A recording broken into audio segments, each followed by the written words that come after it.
Hello बच्चों, welcome back to part 3 of the story. So let's begin without wasting any time. But before we start, please like, subscribe and comment. So let's start. I folded the letter again and slipped it carefully back into its envelope. I kept awake all night.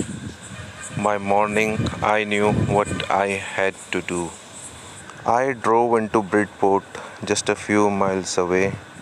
I asked a boy walking his dog where Cooper Beaches was. House number 12 turned out to be nothing but a burned out shell, the roof gaping, the windows boarded up. Burned out shell, meaning a building or structure that has been destroyed by fire and is now in ruined, जो कि अभी खंडहर है अभी. तो इसमें author बोलता है कि वो वापस उस लेटर को, अभी पार्ट 2 वो पूरा लेटर था. अब इस पार्ट 3 में अब ऑथर नेक्स्ट एक्शन क्या करता है कि वो उस पेपर को, लेटर को वापस फोल्ड करता है और उसको वापस केयरफुली स्लिप्ड इट, उसको वापस एनवेलप में रख देता है. उसके बाद ऑथर पूरी रात जागता है, वो पूरी कहानी सोच के. देन सुबह तक का उसको मालूम चल जाता है कि उसे क्या करना है या उसे क्या करना चाहिए.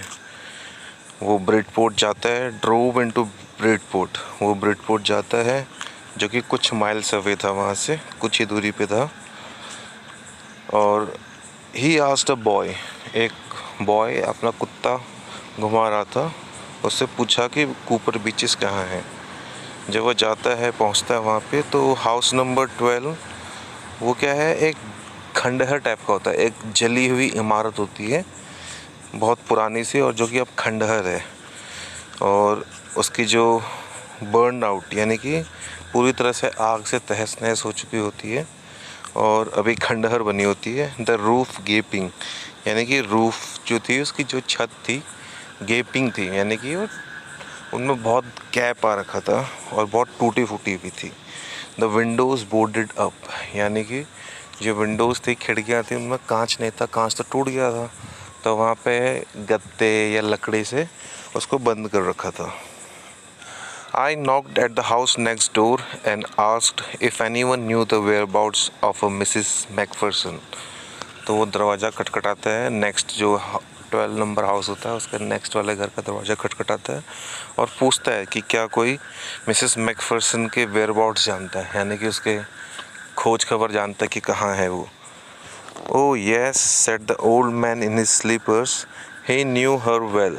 A lovely old lady, he told me, a bit muddle-headed, but at her age she was entitled to be, wasn't she?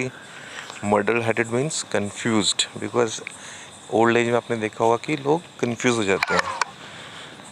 तो वहाँ पे एक ओल्ड मैन था जो अपने स्लीपर्स में था और वो उसको अच्छे से जानता था.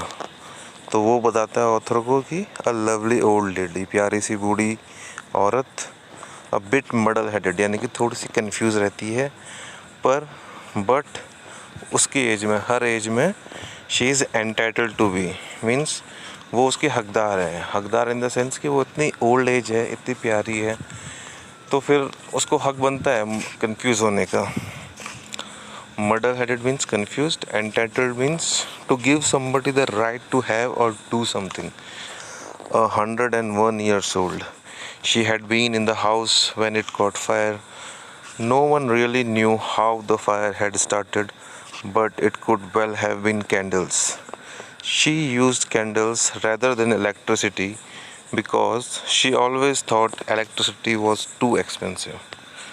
101 साल की मिसेस मैकफर्सन थी.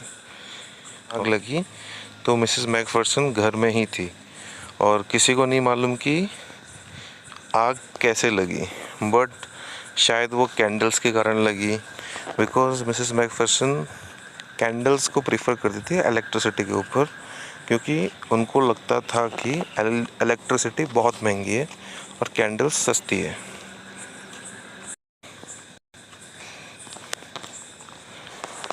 The fireman had got her out just in time. She was in a nursing home now, he told me.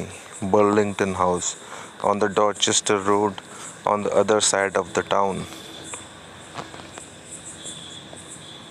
तो जो फायरमैन था, दमकल कर्मचारी जो आग बुझाने वाले होते हैं, उन्होंने उसको एकदम सही टाइम पे निकाल दिया। और वो अभी she was in a nursing home, अभी वो नर्सिंग होम थी, जैसे जो होते हैं वृद्धाश्रम, उस टाइप का एक नर्सिंग होम होता है। नर्सिंग होम जहाँ पे आपको प्राइमरी मेडिकल केयर मिलती है। Burlington house is the name of the nursing home. Dorchester road पे था, अदर साइड ऑफ टाउन, शहर के टाउन के उस पार। Why did the author go to Bridport? Author Bridport क्यों जाता है? ऑथर ब्रिडपोर्ट जाता है मिसेस मैकफर्सन की तलाश में, जो लेटर उसको मिला होता है उसको वापस उसके सही हकदार को देने के लिए। So author went to Bridport to hand over the envelope to its original owner. How old was Mrs. McPherson now? Where was she? So Mrs. McPherson was 101 year old, and now she was in a nursing home. I found Burlington House nursing home easily enough. There were paper chains up in hallway, and a lighted Christmas tree stood in the corner with a lopsided angel on top. तो author बोलता है कि उसको Burlington house, जो कि nursing home का नाम है, वो बहुत आसानी से मिल गया था। और पेपर चेन्स थी हॉलवे में, और एक क्रिसमस ट्री था लाइटेड, जलता हुआ, मतलब उसमें लाइट जल रही थी क्रिसमस ट्री। और क्रिसमस ट्री के ऊपर एक लॉपसाइडेड एंजल थी, यानी कि एक तरफ को झुकी हुई एंजल थी, फरिश्ते की मूर्ति थी। सो जो पेपर चेन्स होती है कैसे, जैसे आप स्क्रीन में देख पा रहे हैं, इस तरह की पेपर चेन्स थी हॉलवे में। I said I was a friend come to visit Mrs McPherson to bring her a Christmas present.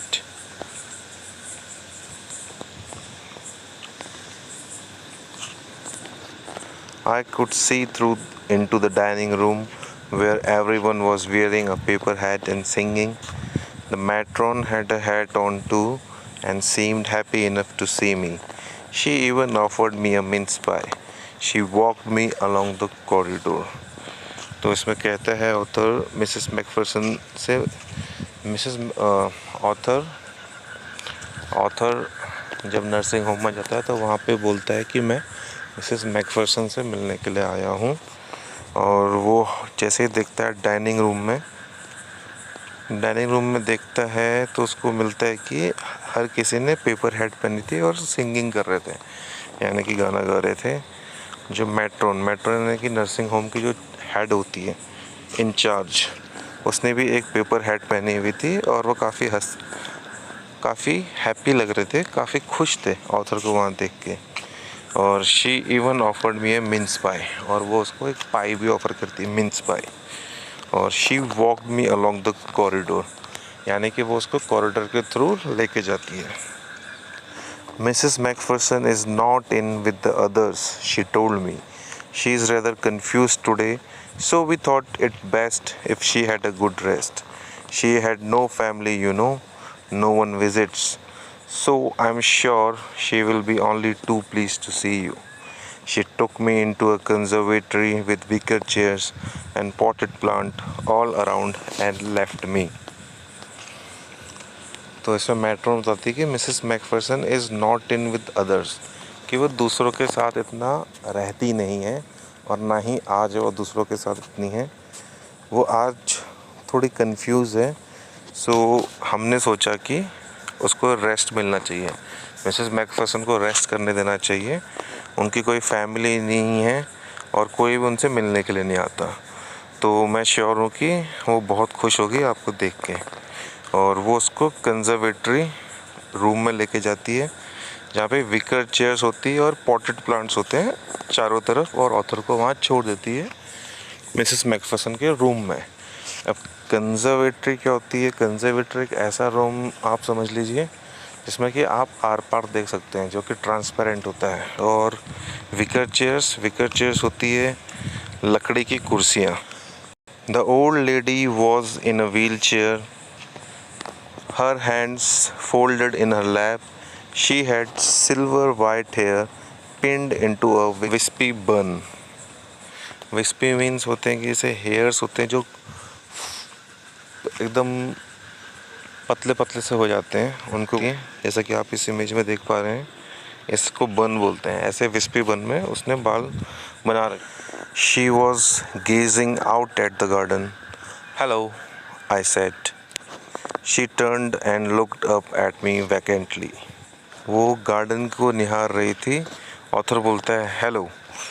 सो वो मुड़ती है एंड ऑथर की तरफ देखती है वैकेंट, ऐसे कि मतलब खाली, मतलब happy Christmas Connie. I went on. I found this. I think it's yours. As I was speaking, her eyes never left my face. I opened the tin box and gave it to her. That was the moment her eyes lit up with recognition and her face became suffused means to spread warmth, light color through all over, यानी कि चेहरे पे चमक आ जाना।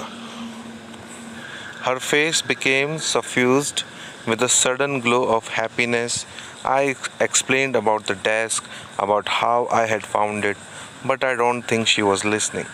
For a while, she said nothing but stroked the letter tenderly with her fingertips. Suddenly, she reached out and took my hand. Her eyes were filled with tears. तो उसके चेहरे में चमक जाती है। ऑथर एक्सप्लेन करता है कि मुझे डेस्क कैसे मिली, मुझे लेटर कैसे मिला, बट वो उसका ध्यान, मिसेस मैकफर्सन का ध्यान ऑथर के ऊपर बिल्कुल नहीं था और कुछ क्षण के लिए वो कुछ नहीं बोली। She said nothing but stroke the letter tenderly with her finger tips. और उस जो लेटर था, एनवेलप था, उसको प्यार से सहला रही थी। और तुरंत सडनली, तभी अचानक, she reached out and took my hand. वो मिसेस मैकफर्सन अपना हाथ बढ़ाती है और ऑथर के हाथ को अपने हाथ में ले लेती है और उसके आँखों में आंसू आ जाते हैं। You told me you would come home by Christmas dearest, she said, and here you are, the best Christmas present in the world. Come closer, Jim dear, sit down. I sat down beside her and she kissed my cheek. तो अब Mrs Macpherson बोलती है कि तुमने मुझे कहा था कि तुम क्रिसमस तक का घर आ जाओगे प्रिय, और तुम यहाँ आ गए हो। The best Christmas present in the world, और ये मेरे लिए क्रिसमस का और ये सब दुनिया का सबसे बढ़िया क्रिसमस का गिफ्ट है। पास आइए जिम डियर और मेरे पास बैठ जाओ। और ऑथर उसके बगल में बैठ जाता है और वो उसके गाल में एक किस देती है प्यार से। I read your letter so often Jim, every day. I wanted to hear your voice in my head. It always made me feel you were with me, and now you are back. You can read it to me yourself. Would you do that for me, Jim dear? I just want to hear your voice again. I would love that so much. And then perhaps we will have some tea. I have made you a nice Christmas cake, marzipan all around. I know how much you love marzipan. कि मैं आपके letter को often बहुत बार पढ़ा करती थी, हर दिन मैं बहुत बार पढ़ा करती थी, और मैं तुम्हारे आवाज़ को अपने सर में, अपने दिमाग में आपकी आवाज़ को सुनना चाहती थी।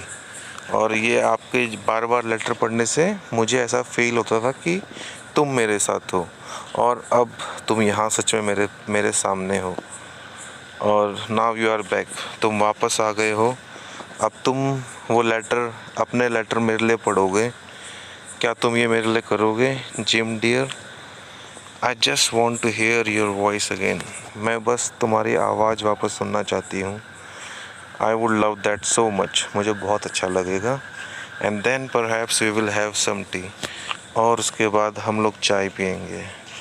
और मैंने तुम्हारे लिए एक बहुत अच्छा क्रिसमस केक बनाया है जिसमें चारों तरफ मर्ज़ीपैन है। I know how much you love marzipan, और मुझे पता है कि तुम्हें मर्ज़ीपैन कितने अच्छे लगते हैं। मैकफर्सन को क्या लगता है कि उसका विज़िटर कौन है? तो जैसा कि हम जानते हैं कि कॉनी मैकफर्सन 101 साल की थी। She was 101 year old and she was a muddle headed. So उसको लगता है, शी वॉज़ कन्फ्यूज्ड, सो उसको लगता है कि जिम मैकफर्सन उससे मिलने के लिए आया है। Which sentence in the text shows that the visitor did not try to hide his identity? इसमें ये पूछा जा रहा है कि सेंटेंस, कौन सा सेंटेंस है जिसमें ये बताया जा रहा है कि विज़िटर ने अपनी आइडेंटिटी छिपाने की कोशिश नहीं करी। यानी कि जब उसको मिसेस मैकफर्सन को लग रहा था कि जिम है और उसने मना नहीं किया कि हाँ मैं जिम नहीं हूँ करके, तो कौन सा सेंटेंस था? जब I sat down beside her and she kissed my cheek. जब मिसेस मैकफर्सन उसको बोलती है कि तुम आ गए हो, तब ऑथर कुछ मना नहीं करता कि नहीं सॉरी मैं जिम नहीं हूँ, तो चुपचाप उसके बगल में बैठ जाता है। तो इसी के साथ हमारा चैप्टर 3 ख़त्म हो गया है। प्लीज़ टेल कैसा लगा आपको, क्या इम्प्रूवमेंट चाहिए। Please like, share and subscribe. Thank you.